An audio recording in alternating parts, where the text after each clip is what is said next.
Продолжаем рассмотрение персонального состава Совета министров СССР.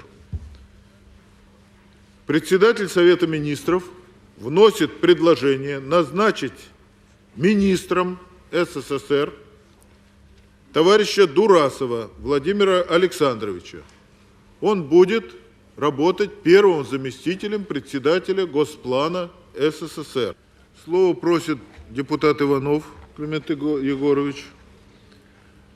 Якутия. Сейчас, товарищи,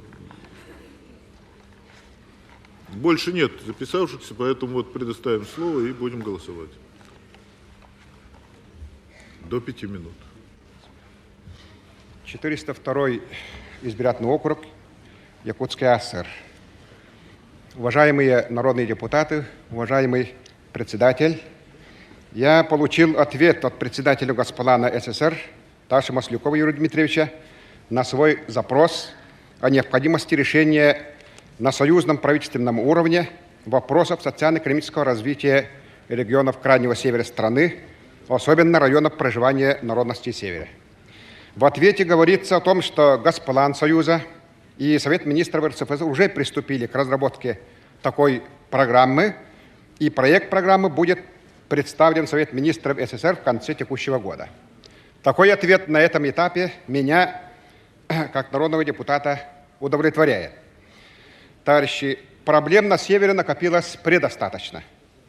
За неимением времени мне просто, к сожалению, не представляется возможным сегодня об этом более подробно говорить.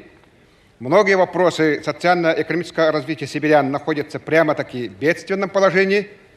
Не об этом ли говорит самая низкая в стране обеспеченность жильем, обеспеченность объектами соцкультбыта, средняя обеспеченность жильем на севере нашей страны колебается от 4,5 квадратных метров до 9 на человека. А обеспеченность типовыми объектами учреждений здравоохранения составляет на Крайнем Севере, можете и не верить, товарищи, но это факт, менее 30%. Средняя продолжительность жизни народности Севера по итогам переписи 1979 года на 18-26 лет ниже, то есть короче, чем в среднем по нашей стране, и было равен показателю 1889 года. Как видите, товарищи, социальная несправедливость коснулась прежде всего региона Крайнего Севера, и сегодня в условиях гласности демократии настало время об этом говорить прямо и без прикрас. Мы, на мой взгляд, Совет министров Госплан Союза должны детально разобраться, наметить и срочно реализовать практические меры ликвидации крайне нетерпимого отставания северного региона в своем социально-экономическом развитии. И внесу предложение дать возможность народным депутатам Якутской ССР, Красноярского края, Магаданской и Тюменской областей принять непосредственное участие в разработке указанной программы развития регионов Крайнего Севера. Товарищи, Госплану надо будет иной меркой подойти к нуждам Севера. И не только потому, что там экстремальные условия для жизни и производства, а в силу сложившейся очень трудной транспортной схемы стоимость капитального строительства в 10 раз выше, чем в среднем регионе нашей страны. Вы представьте себе, пожалуйста, товарищи, строительство коровника на 100 голов в поселке Черском обходится 2 с лишним миллиона рублей. А строительство 8-квартирного дома в село Колымском стоит 1 200 000 рублей. Во всем этом надо, конечно, учитывать при разработке плана, при распределении госкоположения и так далее. Товарищи, вот в силу этого мне кажется, что в Крайнем Севере совхозом сейчас рано говорит о самофинансировании, и так далее, и надо будет особо подходить к вопросу социально-экономического развития страны. Мне осталось один вопрос последний, я сейчас заканчиваю. Поскольку Владимир Александрович будет непосредственно руководить вопросами социального развития общества, хотел бы привлечь его внимание в одном конкретном вопросе, который касается интересов моих избирателей.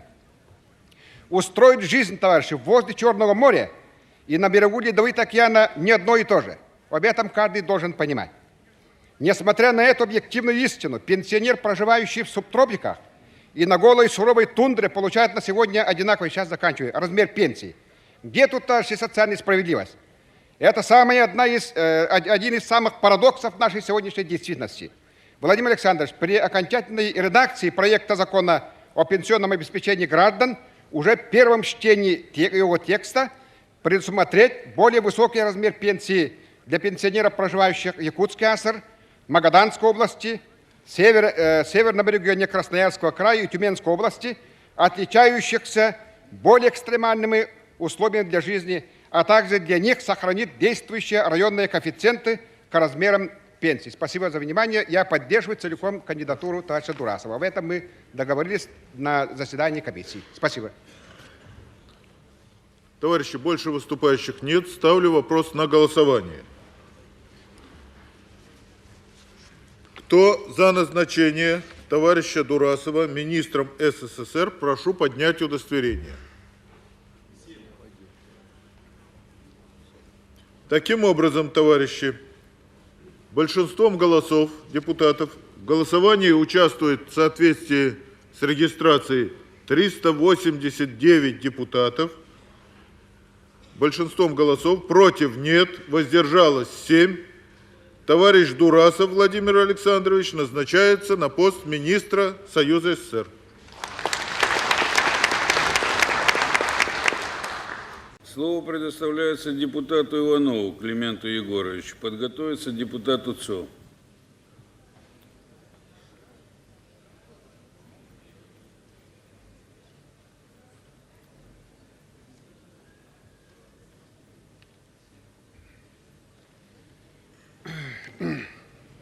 Дорогие товарищи, кандидатуру Владимира Валентиновича Никитина выдвинули народные депутаты и не только члены Верховного Совета.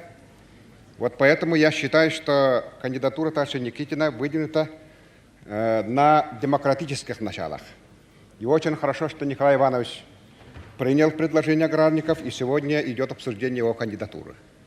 Я бы много мог говорить о товарище Никитина, но в этом, видимо, нет необходимости. Скажу только одно, что Владимир Валентинович давно работает в отрасли сельского хозяйства, о нуждах сельского хозяйства очень глубоко знает не со слов, а на деле. И я должен сказать, что он человек очень высокой работоспособности. И если вы внимательно посмотрели его справочные данные, значит, возраст его самый, на то, если сказать, рабочий. Я должен сказать, что он большой сторонник перестройки в агропромышленном комплексе.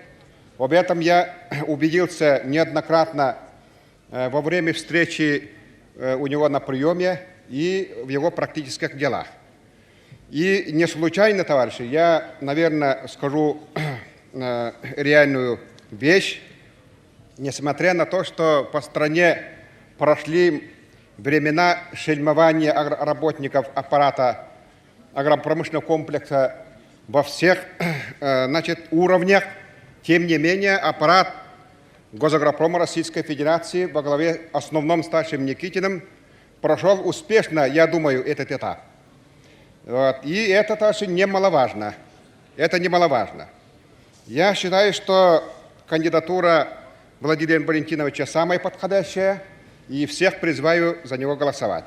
Несколько просьб. Товарищи, мартовский пленум Центрального комитета партии очень много предопределил в развитии сельского хозяйства. Но, однако, к сожалению, товарищи, на местах и особенно в центре министерствами, ведомствами по части практической реализации постановления мартовского пленума не поддерживается. Хотя бы взять вот такой, факт. Было же ведь написано, и не только написано, было же сказано, обговорено о направлении до 10% государственных капиталовложений министерств, ведомств союзного подчинения в развитие отраслей сельского хозяйства. А это дело, товарищи, на сегодня союзным министерством, ведомствами торпедируется и не выполняется. А если выполняется, то не в полной мере. Я думаю, что Владимир Валентинович должен обратить на это серьезное внимание. Это очень серьезный источник и очень хорошая помощь будет в развитии сельского хозяйства. Далее было постановление Политбюро и Союзного правительства о направлении до 15% строительных материалов, выпускаемых в местных предприятиях стройиндустрии, на нужды сельского хозяйства. И это тоже очень серьезная установка центра на местах не выполняется. Тоже поперек стали союзные министерства и ведомства. А разные условия ставят, вплоть до того, чтобы на давательском материале и так далее, другие вообще запрещают. Вот я думаю, что это неправильно. Ну и, наконец, Владимир Валентинович, я прошу обратить серьезное внимание о развитию сельского хозяйства в северном регионе. Очень трудно, вы его прекрасно знаете, неоднократно бывали. Я прошу, значит, в этом вопросе, значит, обратить внимание. Далее, в вопросах мелиорации. Ну, я сейчас заканчиваю. В ходе обсуждения кандидатуры министра мелиорации и водного хозяйства оказалось, что многие регионы в гособложениях по отрасли мелиорации не нуждаются. А я скажу, что многие регионы очень серьезно нуждаются, особенно север. Вы можете знать, товарищи, что на севере у нас, на территории Якутии, выпадает в среднем год 250 миллиметров осадка. Если бы не вечная мерзлота, то это была бы пустыня. А, как вы знаете, в пустыне Сахара более 300 миллиметров осадка выпадает. Следовательно, мы без мелиорации не можем и жить. И вот поэтому убедительная просьба, Владимир Валентинович, это дело вы начали, серьезно поддерживали. Просим обратить серьезное внимание в развитии мелиорации на Дальнем Востоке и на Севере. И в конце еще раз призываю вас всех голосовать за достойную кандидатуру Владимира Валентиновича Никитина. Спасибо за внимание. Спасибо большое. Слово предоставляется Клименту Егоровичу Иванову. Подготовиться товарища Рыжову.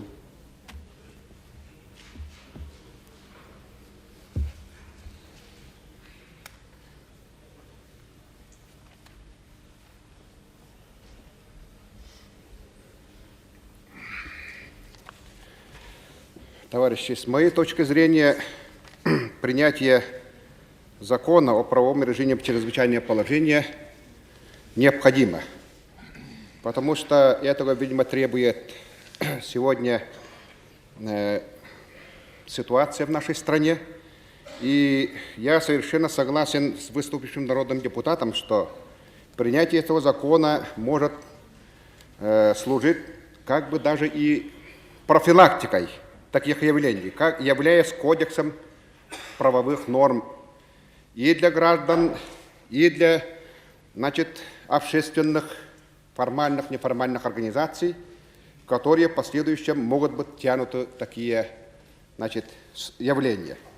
Я совершенно согласен с народным депутатом Ташем Щербаком, который говорит о том, что как причина объявления чрезвычайного положения, значит, употребляется слово «при массовых беспорядках».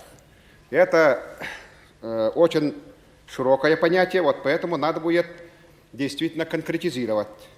Вот. Может быть, продолжить словами, связанных с террористическими актами, или еще другое какое-то, значит, продолжение. Во всяком случае, это предложение надо будет уточнить. Я аргументирую, потому что могут быть субъективная оценка ситуации на местах по ошибке тех или иных руководителей. Я могу привести один такой нехороший пример, когда в 1986 году дворовая потасовка студенческой молодежи и, значит, митинг студентов.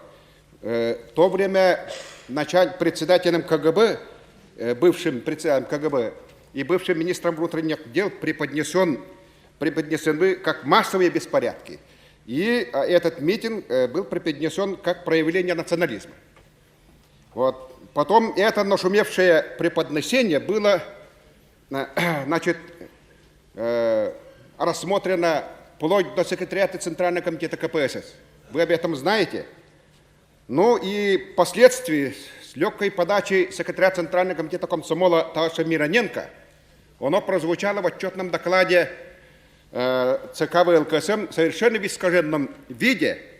И это была не только неправда, а это была циничная ложь. Вот поэтому я считаю, что несубъективная оценка некоторыми на местах лицами может вызвать, ну, даже того момента, что, может быть, ошибочно применены значит, чрезвычайные меры. Вот поэтому я совершенно согласен с нашим Щербаком, который именно детализирует, в каких случаях надо ввести вот чрезвычайное положение. Дальше я согласен также с народным депутатом товарищем Бочаровым и с народным депутатом товарищем Кисиным, которые говорят, что в этом законе совершенно упущены автономные республики, что я считаю неправомерным, потому что автономные республики на сегодня, согласно своей конституции, имеют все институты государственности, в том числе и Президиум Верховного Совета у них есть, Верховный Совет и так далее. Поэтому пренебрегать суверенитетом автономной республики в этом законе ни в коем случае нельзя. И вот поэтому именно делегирование должно быть именно снизу. И в этом смысле я предлагаю в втором пункте после слова «при отсутствии», то есть после слов «с Президиумом Верховного Совета соответствующей союзной республики» добавить, а также автономной республики. А также, значит, в последующем абзаце после слова «при отсутствии согласия союзной» добавить и слово «автономной». Далее, я также... Может быть, в письменном виде? Да, я внесу, но это концептуально. Я считаю, что это концептуальное мое предложение. И еще одно концептуальное предложение у меня имеется в том, что, значит, в 9 пункте в конце говорится о том, что дела о нарушениях должны рассмотреть единолично народные судьи, либо начальник отдела внутренних дел и его заместитель. Ни в коем случае. И тут надо применять элементы демократии. Я считаю, что дела о нарушениях должны быть рассмотрены единолично только народными судьями. Спасибо за внимание. Спасибо большое. Пожалуйста. Сейчас, товарищи, дайте. Тут осталось 3 человека. Товарищи, я очень коротко, уважаемые народные 4 депутаты. человека, и все, я дам. Учитывая исключительно трудные условия работы, прямо надо сказать, экстремальные условия работы, я все-таки очень прошу дописать в статье 21, а не отнести в статье 48, вот именно категорию охотников, оленеводов, рыбаков и коневодов. Вот я бы, товарищи, посоветовал прочесть вчерашний номер журнала «Отчизна», где, значит, знаменитый путешественник Полкевич, испытав на себя, описывает, в каких условиях трудятся там люди. Он, побывавший везде, во всех экстремальных условиях мира, говорит, что, значит, вот эти люди имеют самые наитруднейшие условия работы. Вот поэтому я, учитывая вот именно это положение, вынесу конкретные предложения в статье 21. Оленеводам, охотникам, рыбакам, коневодам при длительности работы в условиях постоянного кочевья на отгонных участках, охотничьих и рыболовных угодьях свыше 3 месяцев, до 14 календарных дней, а свыше 6 месяцев постоянного кочевья до 21 календарного дня. Я еще убедительно прошу иметь одну дополнительную статью. Нет, товарищи, мы выходим за всякие рамки. Ну все, заканчиваю, Анатолий Иванович. Нет, ну зачем, если у вас есть по концепции закона, то есть по общему Так, положению. Анатолий Иванович, я заканчиваю. И все-таки я считаю, что надо иметь отдельную статью, где предусмотреть по оплате проездных до места отдыха и обратно раз в 3 года для лиц, работающих на Крайнем Севере и приравненных к ним районам, как было раньше. Спасибо. Пожалуйста. Пожалуйста. Сейчас слово представляется депутату Иванову Клименту Егоровичу, подготовится депутату Мухтарову. Уважаемый председатель, уважаемые народные депутаты, экология и экономика неразрывно связаны. Не может быть охраны природы без рационального использования ее природных ресурсов. Экологические проблемы не рождаются сами по себе. Они следствие нашей технической экологической малограмотности, еще больше бесхозяйственности и безответственности. Мы долгое время до небес превозносили, пели оды по покорителям природы, практически мало что сделали по ее восстановлению. В результате этого, в частности в Якутии, складывается чрезвычайно серьезная, угрожающая экологическая ситуация, а в одном из густонаселенных регионов по бассейну реки Вилюй ситуация находится в критическом состоянии. Вот уже более 30 лет население 5 крупных сельскохозяйственных районов и некоторых населенных пунктов промышленного Мирного испытывают на себе отрицательное воздействие предприятий алмазодобывающей промышленности и Вилюйского водохранилища. Ежегодный сброс воды, сброс в реку Вилюй высокоминерализованных вод, содержащих опасных загрязняющих компонентов, особенно ионов хлора и натрия, а также производственных стоков алмазообогатительных фабрик, использующих в технологическом процессе высокотоксичные вещества, составляют свыше 10 миллионов кубических метров. Между тем, река Вилюй является единственным источником питьевой воды многочисленных прибрежных поселков. Строительство Вилюйской гидроэлектростанции значительно усугубило экологическую ситуацию в регионе в связи с затоплением лесов в Вилюйском водохранилище, без лесосвода и лесоочистки. Концентрация фенола в бассейне реки Вилюй значительно во многих местах неоднократно превышает допустимые нормы. В результате некогда богатая ценными породами рыб река Вилюй сегодня несет свои воды практически без них. Изменение климатических условий региона в связи со строительством водохранилища стали главным фактором резкого снижения урожайности всех возделываемых сельскохозяйственных культур и природных угодий. В этом регионе полностью ликвидирована традиционная отрасль народов севера оленеводства. Стала невозможной зимняя пастьба оленей вследствие регулярных гололедиц. По данным органов здравоохранения, только в одном Сунтарском районе, расположенном в верховьях реки Вилюй в непосредственной близости от гидроэлектростанции и алмазодобывающего комплекса, за последние 25 лет заболеваемость населения повысилась по органам дыхания 5,5 раз, по желудочно-кишечному тракту 5,2 раза, по болезням печени почти в 3 раза. Неоднократно повысилось число онкологических заболеваний. За этот период средний возраст населения снизился на 3 года. В свое время в смете строительства Вилюйской гидроэлектростанции были заложены средства на компенсацирующие мероприятия по восстановлению ущерба, нанесенного строительством и эксплуатацией электростанции, в том числе 20 миллионов рублей по Нижнему Бьефу. Однако до сих пор эти средства не выделены. Все это в сочетании с резко ухудшающимся качеством питьевой воды, изменениями климата в худшую сторону и, как следствие, ухудшением здоровья населения и другими негативными факторами вызывают законное возмущение населения и формирует резко негативное отношение к гидроэнергетике в условиях Крайнего Севера. Необходимо принять меры по оздоровлению экологической ситуации на юго-западном регионе Якутии, решить вопрос обеспечения населенных пунктов бассейна реки Вилюй доброкачественной питьевой водой за счет изыскания подземных источников питьевой воды, строительство очистных сооружений в населенных пунктах вдоль реки Вилюй, приостановить сброс промышленных и других сточных вод. Основные виновники ущерба Министерства Минэнерго СССР и Союз Алмаз-Золото должны принять меры по возмещению ущерба, то есть компенсации. Новую волну недовольства населения республики вызвало одностороннее ведомственное решение о строительстве Чирковской ГЭС, о котором сегодня Таш Монго говорил, уже 3-й по количеству на реке Вилюй, Адычанской гидроэлектростанции на полюсе холода в Верхоянском районе. Ширится движение в защиту реки Колыма, уникального уголка земной природы, место обитания малочисленных народов, у которых матушка Колыма является кормилицей.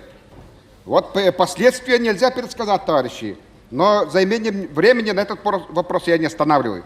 Надо еще раз обдумать, взвесить все плюсы и минусы, искать, найти альтернативные варианты энергообеспечения.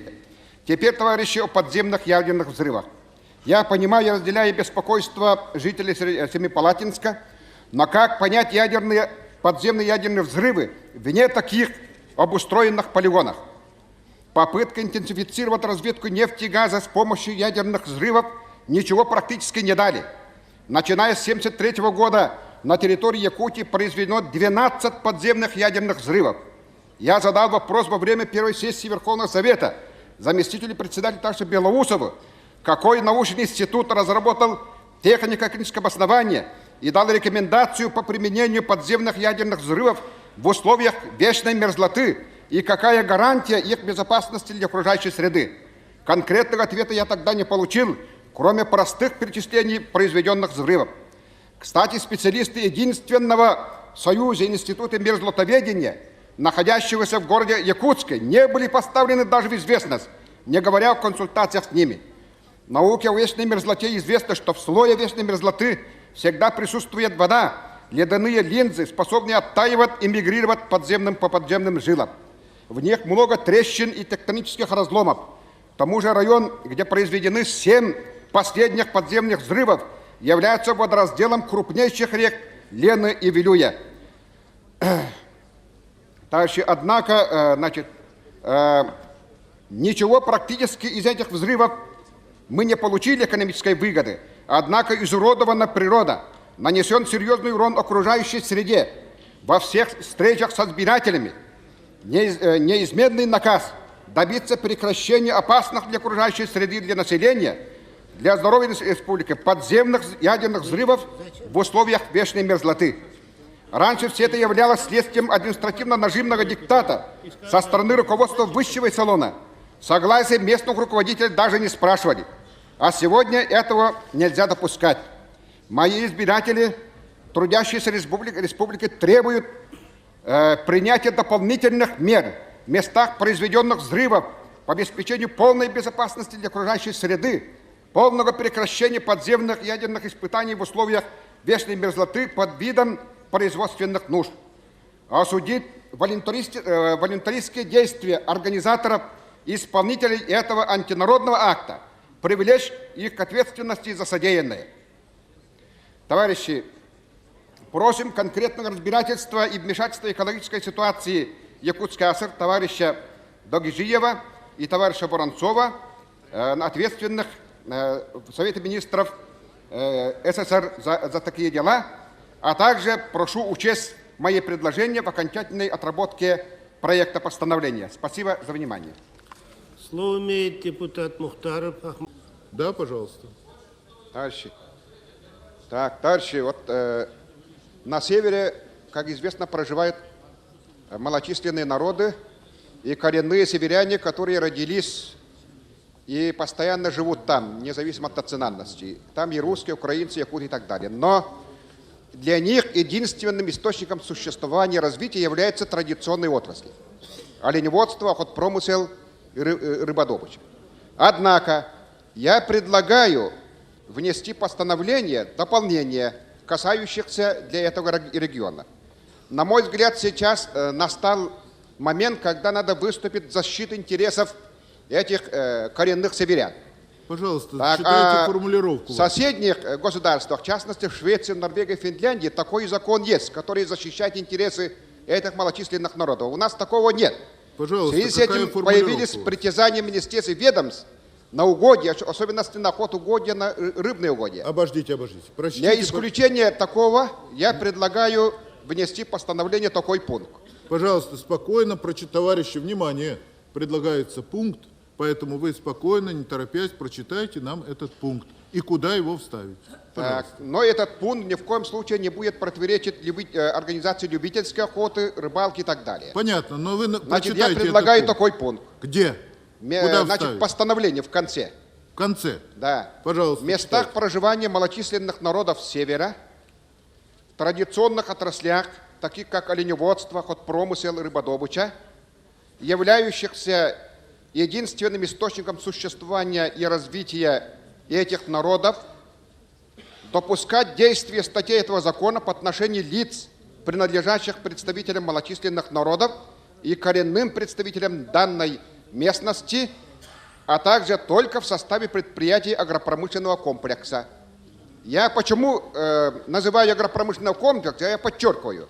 Вот эти северяне в основном живут в сельских местностях и принадлежат системе госагропрома.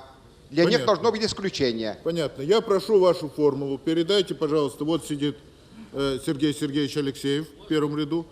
И Я вчера сейчас передал, но, значит, отражения нету. Передайте, проекте пожалуйста, эту формулу. Со слов такие вещи, товарищи, не принимаются. Пожалуйста, слово представителю комиссии. Пожалуйста. Товарищ Иванов был вчера во время заседания нашей большой комиссии. Этот пункт он зачитывал. Мы с ним согласились и нашли более широкую формулировку. Если она недостаточна, Верховный Совет может принять ту формулировку, которая была зачитана. Наша формулировка, возникшая только в результате этого как раз разговора, следующая. Она здесь номер 2. Рекомендовать президиумам Верховных Советов союзных республик обеспечить принятие законодательных актов об аренде с учетом национальных, региональных и других особенностей до 1 января 1990 года. Вот национальных, региональных и других мы понимаем, что это не только то, но еще и более широко. Спасибо. Вы настаиваете на голосовании вашей поправки или настаиваете?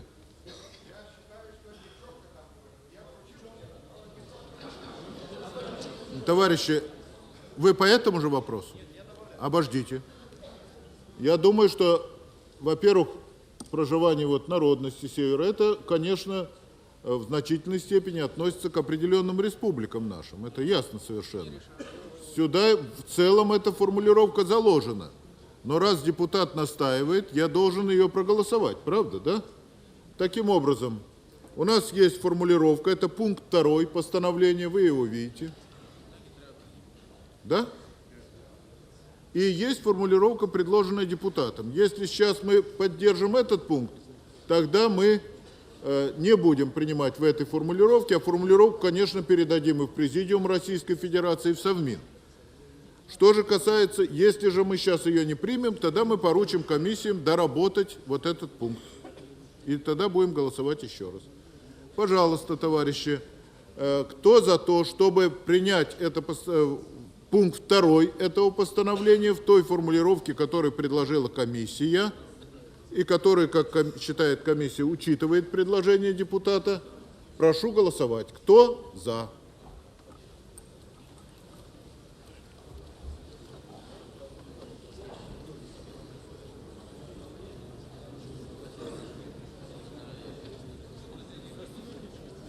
Кто против?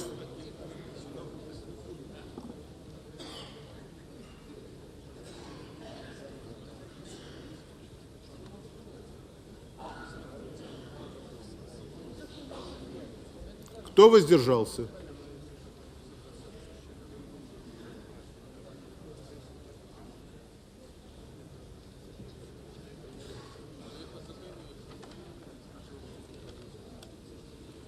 Пункт 2 постановления принимается в той формулировке, которая имеется у вас на руках. Пожалуйста. Так, слово имеет депутат Иванов Климент Егорович, член плановой и бюджетно-финансовой комиссии Совета Союза. Подготовится депутату Аполлинскому. Уважаемые народные депутаты, уважаемый президент, сложные процессы формирования политической и экономической системы страны, тенденции радикальной суверенизации национально-территориальных образований определяют неоднозначное отношение к проекту союзного договора. Надо прямо сказать, вокруг проекта союзного договора идет политическая борьба, в которой присутствуют не только национальные интересы, но и политические устремления. Противники советской власти и социалистического выбора отвергают сходу идеи договора, и их цель ясна – демонтаж Союза. Сторонники же Союза желают наполнить договор реальным содержанием, отражающим коренные интересы всех республик и народов. Я народный депутат от Якутской Сахо-Советской Социалистической Республики, выражая волю своих избирателей и по глубокому убеждению считаю, что союз, новый союз необходим. И потому поддерживаю основные положения проекта союзного договора. Я обращаюсь к оппонентам сохранения союза с призывом всесторонне взвесить свои аргументы, соизмерять текущее умонастроение с долговременными интересами своих республик и народов. Окончательный вопрос о судьбе Союза должен быть решен посредством всенародного референдума, а не быть поводом идейной полемики и политической борьбы. и референдум следует провести безотлагательно. В этом я всецело согласен с предложением народного депутата из Беларуси Таша Журавлева. И мне кажется, сроком самым удобным для проведения референдума является январь месяц будущего года. Тем более на этом съезде мы будем принимать закон об референдуме. Мы внимательно знакомились с проектом союзного договора. В целом он может быть принят, это совершенно справедливо. Но однако в проекте недостаточно четко обозначены принципы, определяющие основу союзного договора. Не отражены в договоре принципиальные моменты. Проект договора не корреспондируется с принятым Верховным Советом законом СССР об разграничении полномочий между Союзом СССР и субъектом Федерации. Как вы помните, в том законе все автономные образования наравне с союзными республиками признаны субъектом Федерации. Однако в новом союзном договоре место автономных образований не определены, с чем народные депутаты этих образований никак согласиться не могут. Учредителями Союза СССР должны выступать все субъекты Федерации, в том числе бывшие и нынешние автономные образования. Я, в частности, не согласен с мнением народного депутата первого секретаря ЦК Украины Таша Гуренко о составе заключающих договор. Он же говорил, что заключить должны только 15 союзных республик. Вчерашнее его утверждение идет вразрез концепции КПСС по национальному вопросу, утвержденного 28-м съездом, кстати, делегатом которого был товарищ Гуренко. Я знаю, что сегодня выступать будет на нашем съезде товарищ Хасбулатов. Мы его личную позицию знаем, но хотелось бы верить, что это и личная его позиция. Если он будет сегодня с этой трибуны повторять свою известную, можно так сказать, даже реакционную теорию о непризнании автономно-территориально-национальных образований в составе России, мы, народные депутаты, избранные от России, будем, выражать недоверие товарищу Хасбулатову. В национальной политике, как ни в какой сфере,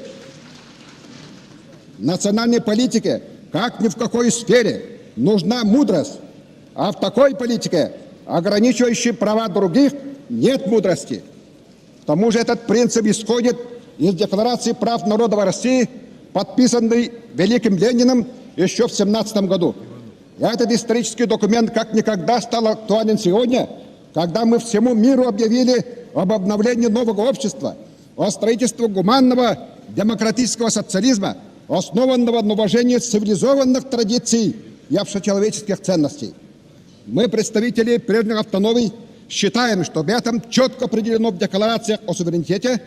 Главным носителем суверенитета является народ, состоящий из всех национальностей данной республики.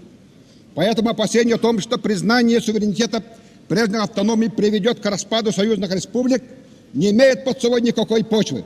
В частности, Якутская ССР, объявляя себя субъектом Союза СССР и оставаясь в составе РСФСР, считает себя неотъемлемой частью России и свою историческую судьбу связывает с судьбой России, с ее тревогами и надеждами. Уважаемые народные депутаты, я хочу обратить ваше внимание на положение малочисленных народов Севера. Сегодня они практически изгои на своих исторических землях. В районах их нынешнего проживания они составляют менее 1%, а в 7 автономных округах, имеющих этнонимные названия, проживает их всего лишь около 3%. Они отчуждены от реального участия в органах власти этих территорий. Выношу предложение найти формулу присутствия интересов малочисленных народов Севера в тексте союзного договора и механизм обеспечения гарантированного участия их представителей во всех структурах управления территорий и органах власти. Эти предложения находятся в полном соответствии с положениями Международной конвенции о коренных и ведущих племенной образ жизни народов. Следующее.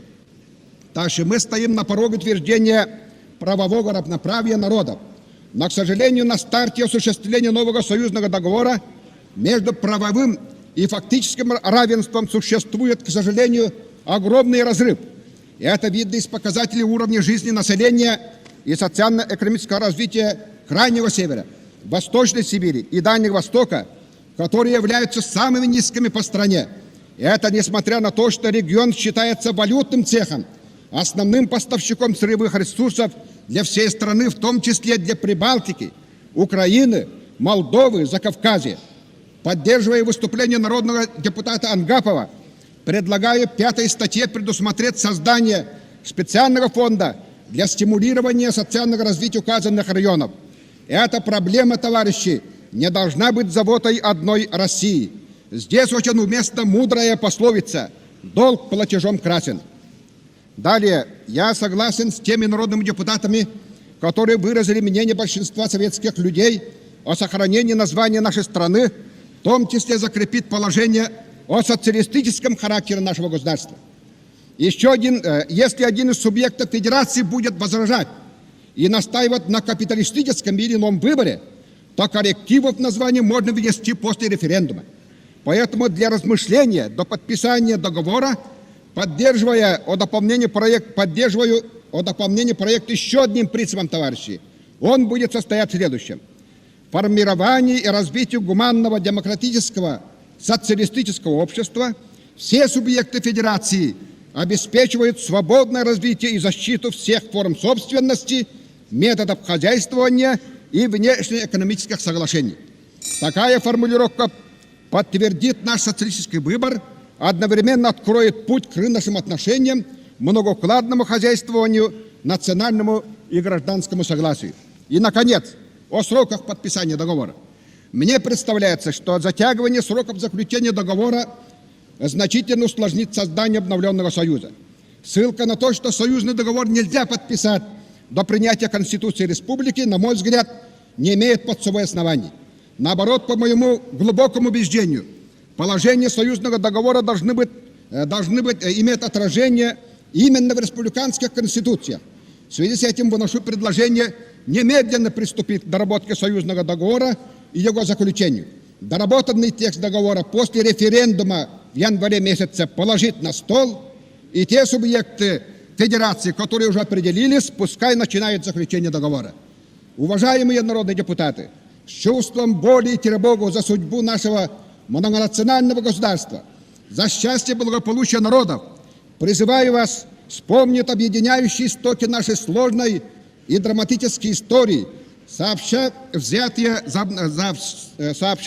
за обновление Союза и всемерно содействовать оформлению обсуждаемого договора на основе добровольного волеизъявления наших народов. Спасибо за внимание.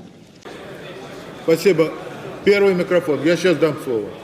Первый микрофон. Уважаемый Анатолий Иванович, уважаемые товарищи народные депутаты, мы, народные депутаты с Крайнего Севера, еще раз просим проголосовать наше предложение наряду с чабанами включить оленеводов, рыбаков, охотников в статью, 59-ю, значит, статью. Я хочу напомнить, товарищи, оленеводов, охотников, рыбаков не так-то уж много. А что касается, они работают исключительно в экстремальных условиях, все знают. Вот мы можем скупиться в копейках, но проиграть очень много большой политики. Все-таки речь идет о все-таки малочисленных нациях. В основном оленеводы – это они. Вот поэтому мы просим, чтобы 59-я статья основного закона включить, значит, о предоставлении льготы наряду с чабанами также оленеводов, охотников, рыбаков. Спасибо. Вы понимаете, что оленевод – это тоже чабан?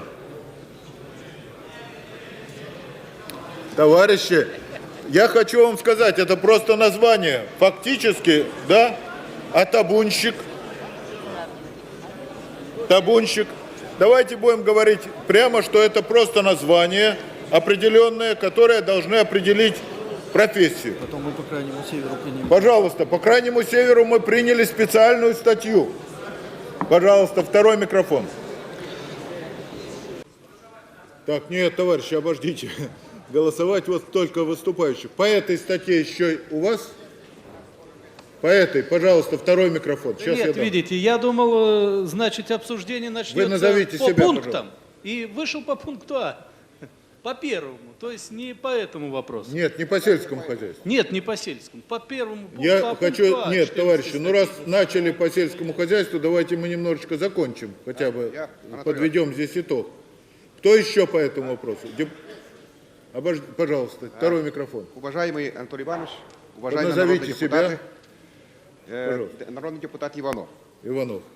Так, значит, я, когда буду говорить, не буду, значит, преследовать профессиональный эгоизм, а буду, значит, защищать социальную справедливость. Товарищи, вот я убедительно прошу народных депутатов поддержать наши предложения и не воспрепятствовать прохождению поправки по оленеводам, охотникам, значит, рыбакам по закону, по 14-му, а не отсылать на постановление.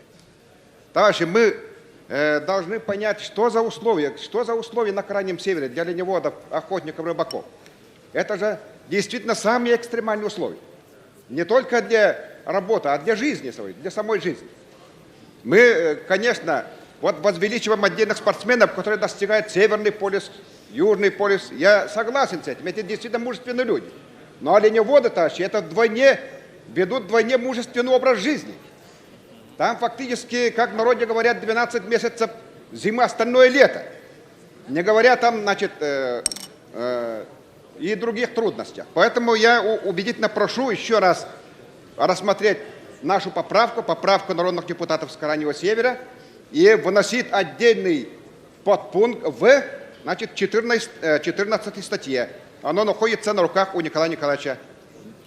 То есть речь идет о том, чтобы оленеводов, Охотников, и рыбаков с Крайнего Севера перевести из постановления, которое мы Основной принимаем, переходное постановление, перенести его в закон. Вот о чем идет речь.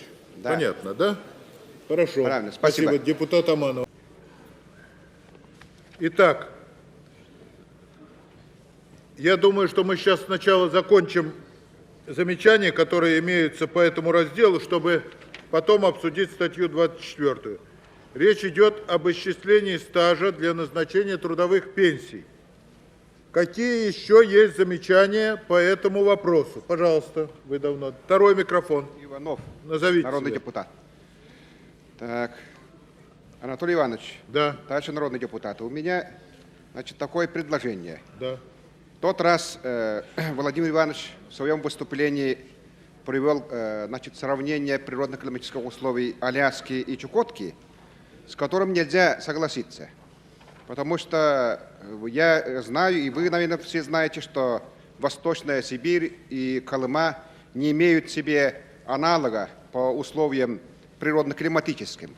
Вот поэтому следовало бы в 71 статье все-таки сохранить льготу за работу на Крайнем Севере в местностях, приравненных к районам Крайнего Севера, значит, зачитывать в стаж в полуторном и двойном исчислении, независимо от заключенного трудового договора. А правительство нам ставит, значит, как альтернатива два варианта. Они говорят или, значит, эту льготу, или же коэффициент при исчислении средней заработной платы для исчисления пенсии. Я считаю, что эти льготы не должны быть вставлены как альтернативы, а как, значит, две, значит, льготы, которые необходимо применять на Крайнем Севере. Я понял вас. Скажите, пожалуйста, вашу поправку вы передавали в комитет? Да, передавали. Мы, группа депутатов, передавали. Тогда я прошу комитет. Николай Николаевич, пожалуйста. Да, действительно, это предложение передавалось, рассматривалось, и мы пришли к выводу, что надо записать в пункте 6 постановления в переходном законе поручение правительству решить этот вопрос. В проекте постановления это содержится. Значит, это переносится в проект постановления вводного. Вы не возражаете против этого? Пожалуйста. Слово предоставляется народному депутату Иванову, подготовиться народному депутату Емельянову. Передо мной два проекта одного и того же закона. Первый вариант назывался «Об общих началах руководства экономикой и социальной сферой в союзных республиках». И он не выдерживал никакой критики, фактически утверждал тот же административно-командный метод, игнорировал суверенные права автономных республик на самоуправление. Тот проект закона встретил, как и положено, активный и дружный отпор со стороны народных депутатов, представляющих автономные образования. Новый проект закона значительно изменился от первого варианта. Хорошо, что учтены предложения народных депутатов, в том числе и мое предложение, которое высказано во время работы второй сессии. И во всех статьях закона четко определены права и автономных республик, автономных образований в соответствии с названием закона. Важнейшим достижением настоящего законопроекта является, безусловно, предоставление экономической самостоятельности автономным образованиям. Сама идея гуманности подсказывает об уравнении права автономных образований с правами союзных республик в социальной и экономической областях. Настоящий законопроект развязывает руки автономным образованиям, дает простор инициативе и самоуправлению. И от этого, товарищи, нельзя остерегаться, выиграют и все, и союзные республики, и автономные образования, и в конечном итоге наш союз.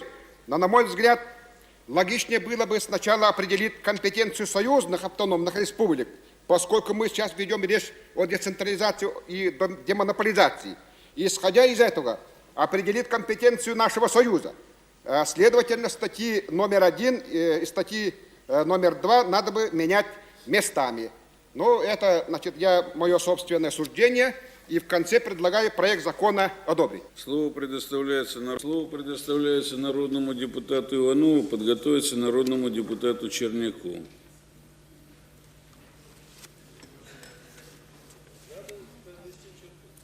Сейчас еще один остался, мы все... Уважаемый председатель, уважаемые народные депутаты, я также очень коротко хочу высказать свои соображения. Конечно, мы всеми возможными силами должны принять меры по укреплению нашего союза, и в этом свете нам надо обязательно принимать законопроект, который будет лечь в основу союзного договора, с тем, чтобы этот союзный договор как можно, значит, в ближайшее время был заключен. Но теоретической базой, на мой взгляд, для составления этого закона должна быть концепция нашей партии по межнациональным отношениям. А как вы знаете, в этой концепции точно изложено, каким путем мы должны идти по развитию межнациональных отношений. Мы должны идти по пути расширения прав народов и народностей и установления новых отношений между ними. И, товарищи, старый подход в этом вопросе также не годится.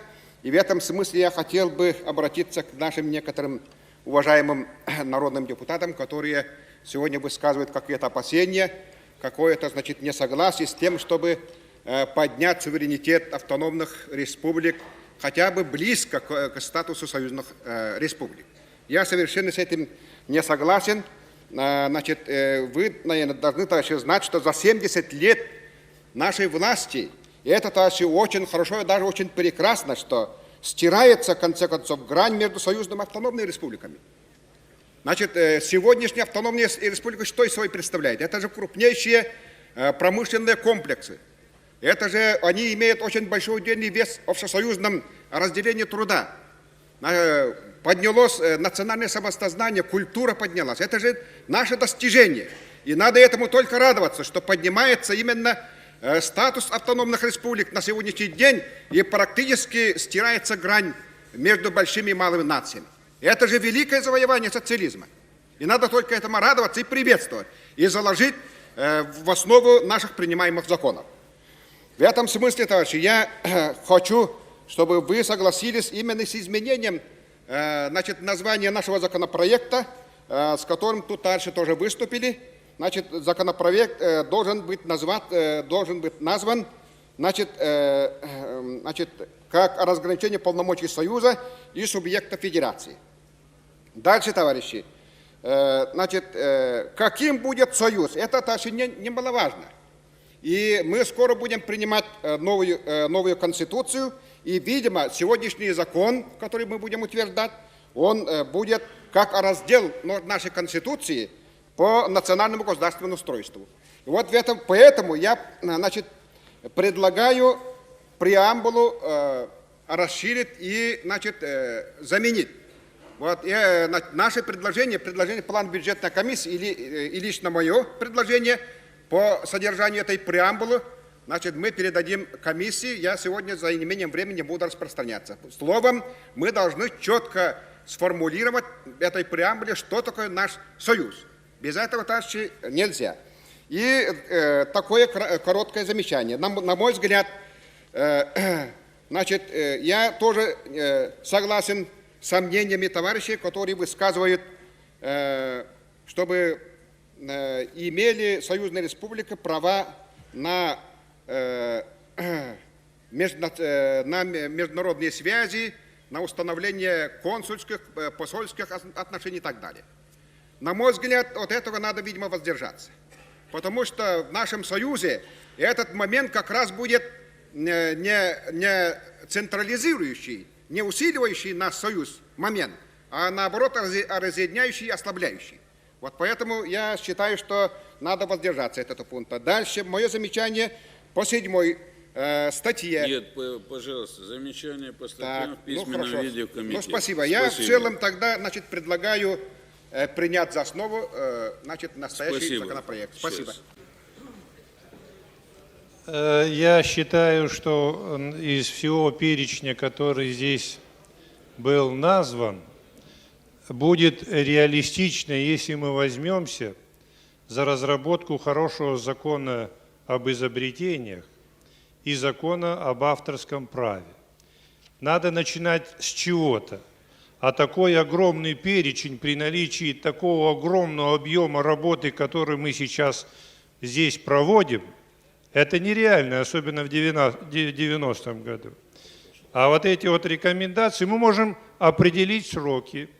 Закон об изобретательстве, допустим, до апреля этого года. Закон об авторском праве осенью. Сроки можем определить. А сразу на 1 год наваливать такой комплекс законов, это нереально. Я, товарищи, считаю вот что. Председатель, что надо опубликовать. Он готов. Закон об изобретательстве рассмотрен 18 ноября сего года на заседании Комитета по науке, народному образованию, культуре и воспитанию с привлечением всех комитетов и комиссий Верховного Совета СССР. Но никто не возражает. Я Так говорю, надо давайте решение с этого Верховного начнем. Да, давайте. Депутат Бальбасов, я вас прошу, давайте спокойно. Вот смотрите, товарищи. Речь идет о введении в действие закона. Этого закона. Что касается всех предложений, я хочу сказать, что если вам надо опубликовать, я, например, за опубликовать в марте, пожалуйста, опубликуйте. Он уже есть для того, чтобы публиковать, но это не относится к введению в действие закона. Второе. Я считаю, что все вопросы, которые депутат Бальбасов поставил, они серьезные, и он не один поставил, а поставил, смотрите, от имени очень всемогущих наших организаций.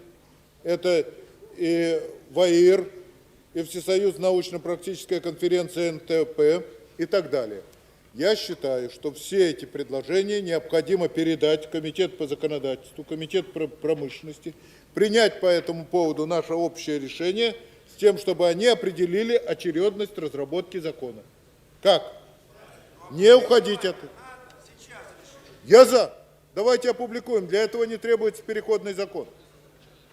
Готов закон, мы его опубликуем. Да вот вы же решение Верховного Совета только...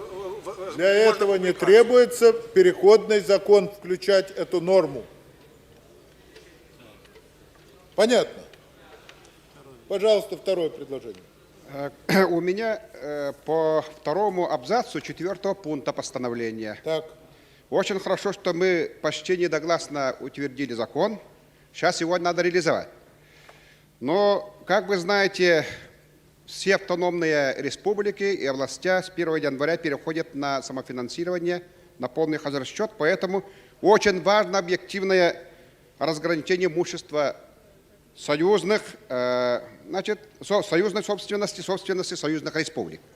Как вы знаете, большинство основных фондов союзных министерств, ведомств размещены на территории Российской Федерации, в том числе в автономных республиках.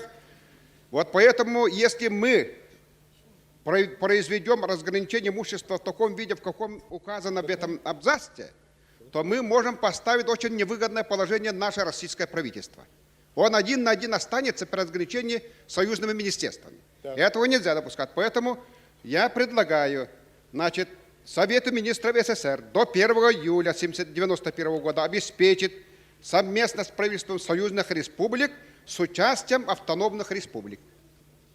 Так, я вам должен сказать, все-таки, кто же будет выходить на автономную республику? Разграничение Федерация, в которую вы входите, или Союз СССР? Я имею в виду с участием автономных республик произвести разграничение имущества между, значит, с общесоюзной собственностью и собственностью союзных республик. Как это возможно сделать без автономии? Пожалуйста. Но тут не указана автономия. Ну и правильно. Потому что будет иметь дело с союзной республикой, которая будет иметь дело с автономной республикой. Заключение комитета, пожалуйста. В этом случае российское правительство может оказаться в очень трудном положении. Ему надо все это... Я думаю, что министерство, ведомство неохотно будет отпускать свою собственность союзным республикам. Я в этом тоже не сомневаюсь. Пожалуйста. Обождите, одну минутку. Дайте слово комитету. Сейчас я дам вам слово. Вы все время ставите все сложнее и сложнее вопросы, Анатолий Иванович. Экспромтом ответить на него трудно. Так. Но я считаю, что исходя из той презумпции, из которой мы исходили, вот, дописывая статью 20, с участием автономных республик можно. Давайте допишем. Нет возражений, товарищи? То есть примем вот с этим уточнением. А так и будет, конечно. Я хотел бы сначала поприветствовать французскую парламентскую делегацию, которая здесь присутствует.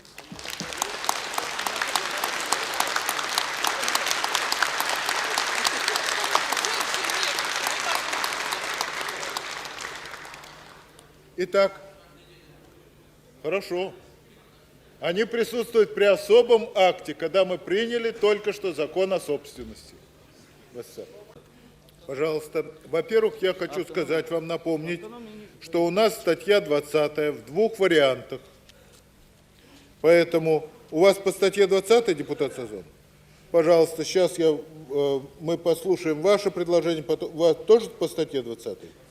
Нет, тогда давайте мы 20-ю сначала обсудим. Уважаемые депутаты, Да. в общем, для депутатов автономных образований, автономных республик настало то время, тот час и минуты, где будет решаться судьба этих народов.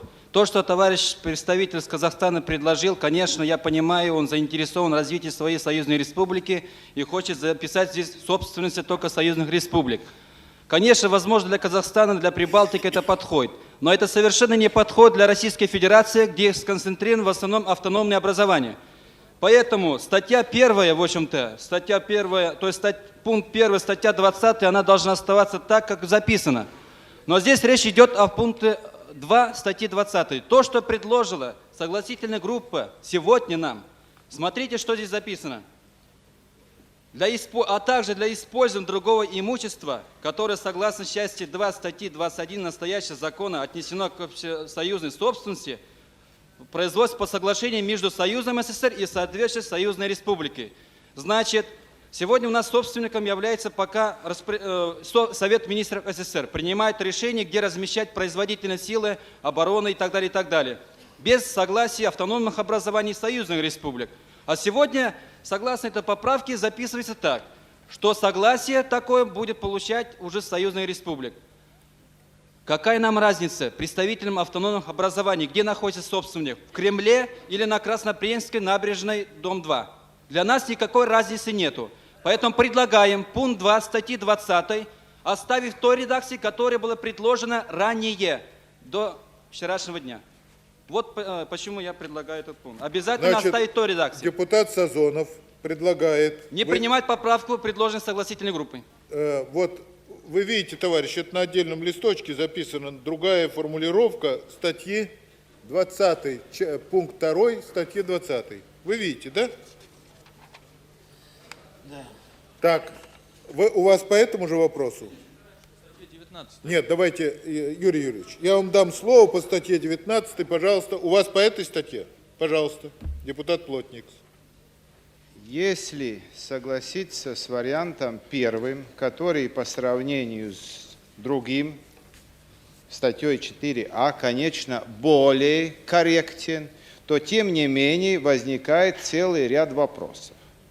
Во-первых, Пункт Вопросы или первый. форму- Нет, Я нет, прошу. предложение. Я даю Вопросы или сразу формулировки? Пожалуйста. предложение в форме вопроса. Пункт первый. Второй абзац. Здесь у нас объединены союзные республики, как субъекты федерации, и все разновидности автономии. Я бы предложил, во-первых, все же этот второй абзац разделить на две части, поскольку сейчас его конструкция такова, что вначале мы и говорим о субъектах Федерации Союза СССР и автономных образований, потом мы возвращаемся назад и какую-то поднорму, которая относится лишь к автономии, формулируем, она совершенно непонятна. Поэтому я предложил бы сформулировать ее таким образом. Союзная республика осуществляет владение, пользование и распоряжение землей и другими природными ресурсами на своей территории, в своих интересах и в интересах Союза СССР. Точка. Далее. Автономная республика, автономная область, автономный округ,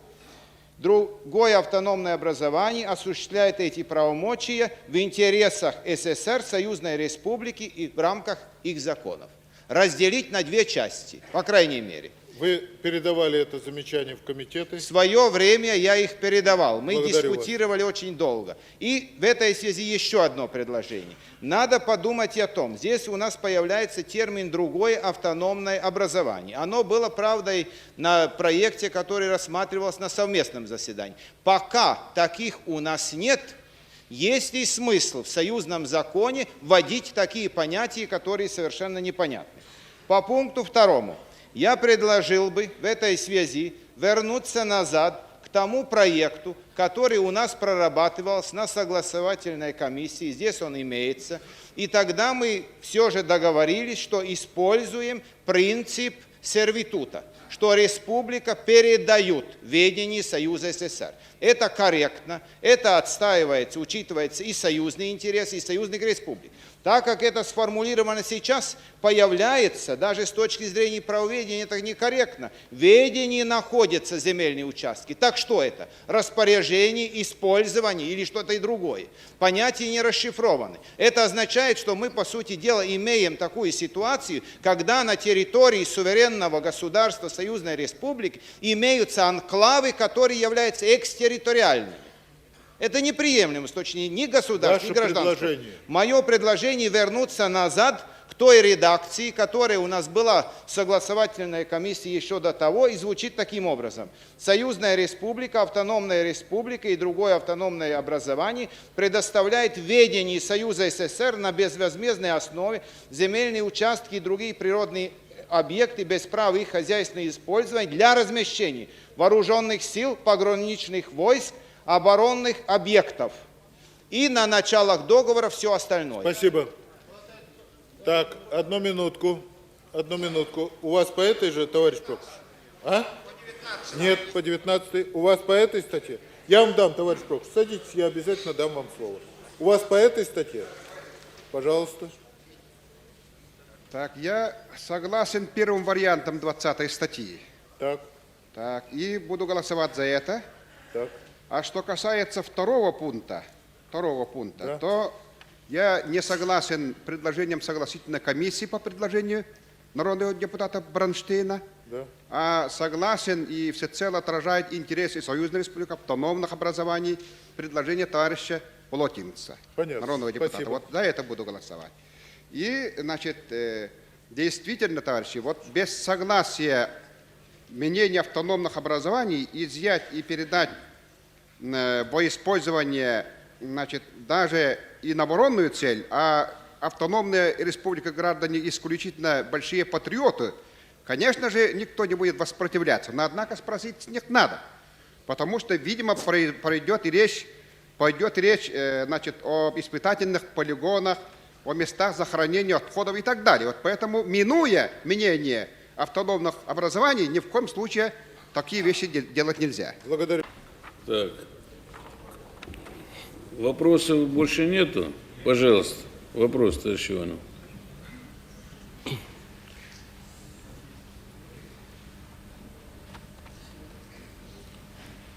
Так, может возникать проблема малочисленных народностей, национальностей, которые, значит, находятся в составе союзных республик. Ну, притеснение больших народов малых, он называется своим именем, шовинизм называется. А почему мы не имеем в виду, значит, в этом законе шовинизм? Здесь идет речь о противоправном посягательстве на законные интересы граждан любой национальности, вне зависимости от того, принадлежит он к малым народам или не к малым народам. И кроме того, шовинизм, ну, я не знаю, может быть, это и не вполне правовой термин, хотя меня многие убеждают в том, что этот термин как раз правовой. Любое деяние, которое мы называем шовинизмом, я думаю, подпадает под действие этого закона, включая и статью 1, и статью 2, и статью 3, и даже те поправки к действующему закону, которые предлагаются далее. Так, больше вопросов нет, товарищи? У кого есть суждения по этому поводу? Кто желает высказаться? Хорошо. Так, еще кто желает высказаться? Пожалуйста.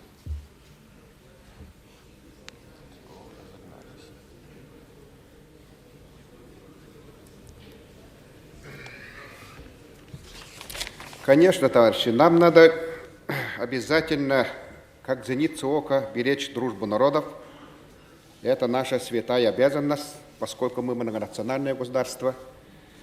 Но, однако, принимая закон, нам надо осознать и суровый урок, когда под видом национализма, навешивая ярлык национализма, мы подавляли и сравнительно малочисленные народы.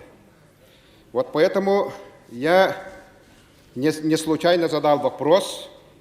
Констатирующей части закона, он очень слишком большой, его надо будет сократить, и надо отразить это в виде преамбулы, а не как отмечающая часть постановления. В этой преамбуле, значит, надо показать, поскольку тут написано, что активизируются действия различных националистических и сепаратистских объединений, то я, значит, предлагаю также написать слово «шовинистических», поскольку национализм и шовинизм ходят рядом. Вот. И они являются очень большой опасностью и с этой стороны, и с другой стороны для нашей дружбы народов. Поэтому я, значит, внесу такое, значит, предложение, одним словом, значит, дополнить, значит, в преамбуле. Дальше, тут вроде бы закон, но мы как-то тут замечаем, что есть слово «постановляет». Вроде мы постановление принимаем, поэтому как-то тут надо отредактировать. Закон значит закон, а постановление значит постановление. Тут мне непонятно, тут надо отредактировать. Дальше, первый пункт, надо, значит, дополнить понятием публичное оскорбление достоинства наций. Тут надо обязательно как-то расширить. То есть расширительно надо толковать. Я вас попрошу, вы дайте в письменном виде свои предложения. Да, я дам. Дальше, это тут мы имеем в виду только, значит, наказывать представителей официальных объединений. А их-то очень мало. А я поэтому предлагаю поддерживать товарища Зелинского, а также тут и групп. Могут возникать отдельные группы, которые будут заниматься очень опасными действиями. Поэтому, значит, я считаю, что в первом пункте надо, значит, отразить наряду с объединениями, а также и группы, руководители групп. И, соответственно, второй пункт я предлагаю корреспондировать с будущим законом о введении президентского правления. Спасибо за внимание. Спасибо.